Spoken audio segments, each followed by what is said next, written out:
দেখো, এটা হচ্ছে রাতের ডিনার। আর রাত্রিবেলা আমার বর অফিস থেকে এসে বানিয়েছে প্রেশার কুকারে বিরিয়ানি। আসলে সেদিন আমার শরীরটা একদমই ভালো ছিল না। আর দেখো, আমি চাদর টাদর মুড়ি দিয়ে বিছানায় শুয়েছিলাম, তো আমাকে খেতে দিয়েছে, বলছে তুমি খেয়ে নাও। তারপরে দেখো, দেখতেই তো পেলে রাত 1:25 বাজে, আর ও তো ঘুমিয়ে পুরো কাই। আর আমি কিচেনে গিয়ে দেখি ও আমার জন্য খাবার রেখে দিয়েছে পরের দিনের জন্য, যাতে আমাকে না রান্না করতে হয়। আর এটা আমি পরের দিনকে ওর সঙ্গে আর একটুখানি ভাত গরম করে খেয়ে নেবো। মানে কত চিন্তা করে আমার কথা। তো যাই হোক, এখন তো অনেকই রাত হয়ে গেছে।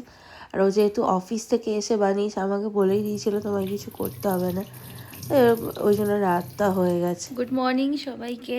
তো কালকে রাত্রিবেলা তো তোমরা দেখতেই পেলে কত রাতে শুয়েছিলাম। তো এখন সকালবেলা উঠে পড়েছি, আর এই যে এখন চা নিয়ে বসে পড়েছি, চা আর বিস্কুট নিয়ে। তো এখন চা বিস্কুট খেয়ে নিচ্ছি, এরপরে স্নান টান করবো। বিস্কুটের কৌটো ধরে বসে পড়েছি চা খেতে।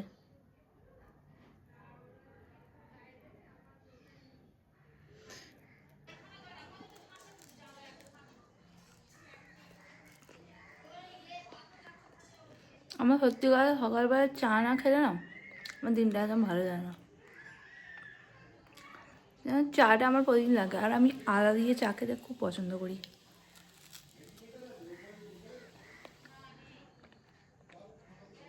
আমাদের তো কালকে দেখিয়েছিলাম যে আমার বর রাত্রিবেলা বিরিয়ানি রেখে দিয়েছিল। তো ভাত করে আমি এর মধ্যে মিশিয়ে দিয়েছি, অল্প একটুখানি ছিল। তো এটা এখন গরম করব, পুরো গ্যাসে বসিয়ে দিয়েছি। তো এটা এখন গরম করে দুপুরবেলা এটাই খাবো। বড় একটা লেগ পিস রেখে দিয়েছে, নিজে না খেয়ে আমার জন্য রেখে দিয়েছে। তো চলে এসছে এখানে আমার একটা পার্সেল, আর এর মধ্যে আছে শ্যাম্পু। তো তোমাদেরকে দেখাচ্ছি। শ্যাম্পু অর্ডার করেছিলাম একটা, শ্যাম্পুটা শেষ হয়ে গেছে আমার। আর এটা হচ্ছে আমার প্রফেশনাল শ্যাম্পু, কেননা আমার চুলটা যেহেতু স্ট্রেট, বাট এখন স্ট্রেটের কিছুই আমার নেই, আস্তে আস্তে কুকড়ে গেছে চুল। স্পা ফা কিছুই করি না। আমার একটা ব্যাপার হচ্ছে, আমার পুজোর আগে খুব কাশি হয়েছিল, সেই কাশি আমার এখনও অবধি যাচ্ছে না, জানি না কেন। কি করে সারাবো আমি বুঝতে পারছি না। তোমাদের কাছে যদি কিছু সাজেশান থাকে আমাকে দাও, কি করে আমি আমার কাশিটা ঠিক করবো আমি বুঝতে পারছি না। এটা নিয়ে আমি খুব টেনশানে আছি, একদম কাশি আমার ঠিক হচ্ছে না। তো এই, ও বাও, একদম বড় সাইজের এসছে। তো স্ট্রিক্সের এই শ্যাম্পুটা আমি ইউজ করি, যেহেতু আমার স্ট্রিক্সের হচ্ছে স্ট্রেটনিং করা। আর আমি এখন স্পা একদমই করতে পারছি না ওই কারণেই, কারণ ওই যেহেতু আমার কাশি আর এই ঠান্ডা পড়েছে, এখন ঠান্ডার মধ্যে স্পাটা তো মানে ওই মাথায় বসাতে হয় না যেহেতু, এবার ওই ঠান্ডা আবার হিটে নিতে হয়, গরম ঠান্ডা গরমে যদি আবার আমার কাশিটা বাড়াবাড়ি হয়ে যায়, যার জন্য আমি এখন স্পাটাও করতে পারছি না। আর সেই কারণে চুল কুকড়ে যাচ্ছে আস্তে আস্তে, জানি না আবার কবে ঠিক করতে পারবো, কারণ স্পাটা করলে চুলটা ঠিকঠাক থাকে। তো তবু ভাবলাম যে না থাক, এখন বন্ধই থাক।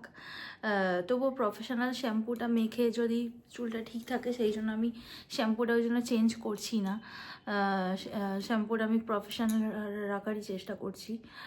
আর এই শ্যাম্পুটা দুবার ইউজ করেছি, দুটো বোতল ইউজ করেছি। তা দুটোই হচ্ছে 300 ml করে ছিল। এবার 300 ml-এর দাম পড়তো ওই 438 টাকা এরকম সামথিং দাম পড়তো। এবারে এ মাসে যখন অর্ডার করেছি, তা ওই একটা বোতল আমার অন্তত 2 মাস চলে যায়। আর আমি তো মানে সপ্তাহে 3 থেকে 4 বার শ্যাম্পু করি, যার জন্য আমার শ্যাম্পুটা একটু লাগে। তো এবারে আমি কি করেছি, অ্যামাজন থেকে নিয়েছি। তো দেখলাম যে 300 ml-এর দাম দেখাচ্ছে 438 টাকা, আর 500 ml-এর দাম দেখাচ্ছে 98 টাকা, 498 টাকা এরকম দাম দেখাচ্ছে। আর টোটাল করে 502 টাকা এরকম। তো আমি ভাবলাম যে 300 ml-এর দাম যেখানে সেই 438 টাকা, তো 500 ml-টাই আমি নিয়ে নিই, মানে কয়েকটা টাকার তো ডিফারেন্স। তো এখানে দাম ফেলা আমি দেখছি হচ্ছে নিউ এমআরপি 550 দাম ফেলা, আর এখানে দাম ফেলা রয়েছে হচ্ছে 620 টাকা, কিন্তু আমি এটা 502 টাকায় পেয়ে গেছি। তাও যাই হোক আমার লাভই হলো। আর এই শ্যাম্পুটা মোটামুটি আমার 500 ml, তো এটা আমার মোটামুটি 3 মাসের মতো চলে যাবে। এবার দেখি কদিন যায়, তো আমি বেশি দিন যাওয়ারই চেষ্টা করব, কেননা শ্যাম্পুটা খুবই কস্টলি, খুবই দামি, মানে আমার প্রচণ্ড গায়ে লাগে। আর আমি তো এমনি স্ট্রেসামির যে লাল কৌটোটা ওটা ইউজ করতাম, স্ট্রেটনিং করার পর থেকে এই স্ট্রিক সেটটাই ব্যবহার করি। তো প্রচুর দাম শ্যাম্পুর, কিনতে খুব গায়ে লাগে। তো এটাই আমি এখন অনেক দিন আমাকে চালাতে হবে। আর ঠান্ডাটাও বেশ মোটামুটি পড়েছে, এত মানে কি বলবো, ঠান্ডা গরম লেগে যাচ্ছে। দিনের বেলা গরম, কখনো আবার ঠান্ডা, রাত্রিবেলা বাইরে বেরোলে ঠান্ডা, আবার রাত্রিবেলা কিছু গায়ে দিয়ে শুলে গরম লাগছে, মাথা ঘেমে যাচ্ছে, এতে প্রচুর মাথা ঘামে, হাতে তালু ঘামে, এরম করে করে হচ্ছে ঘামটা বসে ঠান্ডা গরমটা লেগে যাচ্ছে বেশি। মানে কি করব, কিছু মাথায় ঢুকছে না।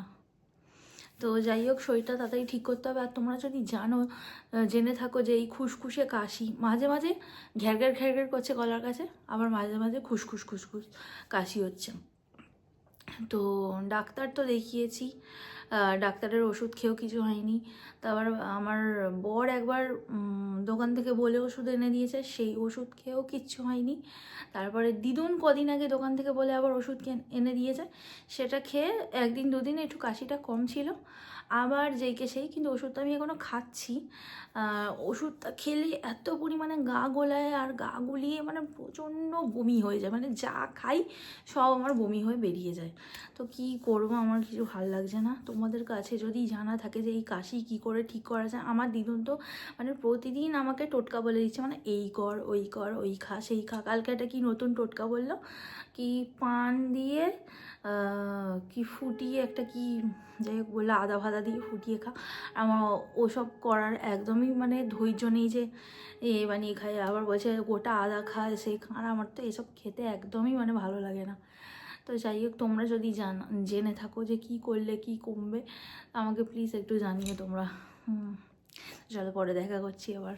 তারপর আমরা সন্ধ্যেবেলা একটু বেরিয়েছি, যাচ্ছিলাম হচ্ছে ওই আলমারি দেখতে। তো আমার হাজব্যান্ডেরই একজন ফ্রেন্ড আছে, তার দোকান থেকে আমরা সমস্ত ফার্নিচার জিনিসপত্র নিই। তো সেখানেই গিয়েছিলাম, ওদের দুটো ব্রাঞ্চ রয়েছে, তো রাস্তার উপরে একটা রয়েছে, একটা রাস্তার ভিতর দিকে রয়েছে। তো ওর যে দোকানটা, সেখানে এসেছি আলমারি দেখতে। তো আলমারি দেখতে গিয়ে আমার ওই ড্রেসিং টেবিলগুলো খুব ভালো লাগছিলো, তো আমি আমার বরকে বলছিলাম, আমি বলি এরকম ড্রেসিং টেবিল এটা কিনে দাও না। তারপর ভাবলাম না, ড্রেসিং টেবিল কী দরকার, আমার আলমারির মধ্যেই তো ড্রেসিং টেবিলের মতো করা রয়েছে। আর আমাদের ঘরটা যেহেতু বেশি বড় না, ছোটোখাটোর মধ্যে, তো তারপর ভাবলাম না, অত জিনিস চামড়া করে কোনো লাভ নেই, যেটা আমার দরকার, মানে আলমারিটা আমার বিশেষ করে দরকার অর্ডিনারি জামা কাপড় রাখার জন্য, তাহলে ওটাই নিই। তো আমার হাজব্যান্ডের ওই বন্ধুটা বললো যে আমাদের আর একটা দোকানে চলে যা, ওখানে গেলে এই আলমারিটা ভালো পেয়ে যাবি। তো আমাদের এই কাঁচ, এই যে এইটা পছন্দ হয়েছে, কিন্তু এটা সাইজটা অনেকটা বড়, তো এটাই আমরা 3 রকম ডিজাইন আইডিয়া করে আমরা বানাবো। ওই কাঁচটা ব্লক করে দেবো। তারপর একটু আমরা বেরিয়ে মোমো খেয়ে নিয়েছিলাম, আর এখন বাড়ি চলে এসেছি। আমার বর রাতের ডিনারে দেখো বানিয়েছে তন্দুরি চিকেন আর তন্দুরি রুটি, তো এটাই আমরা এখন ডিনার করব। তো ভিডিওটা কেমন লাগলো তোমরা অবশ্যই জানিও, আর ভালো লাগলে প্লিজ লাইক আর কমেন্ট আর সাবস্ক্রাইব করে দিও আমার চ্যানেলটা।